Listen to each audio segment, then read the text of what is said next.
number 5.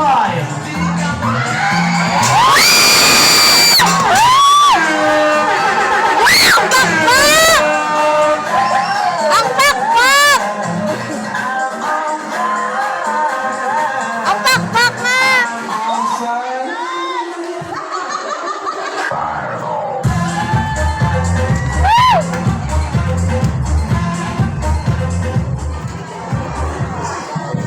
Nakita na ba kayo ng itlog na maputi?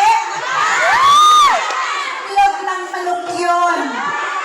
Nakita na ba kayo ng itlog na may batik-batik? Itlog ng ibon yun. Nakita na ba kayo ng itlog kulay kayo mangge? Itlog ng asawa niyo yun. Ayun sabi sa kanal, ako galing si Dita Intes, 47 years old, at mama ng kainis. Nagtiwala sa salita. Pag may away sa loob ng bahay, nakasilip agad si kapitbahay.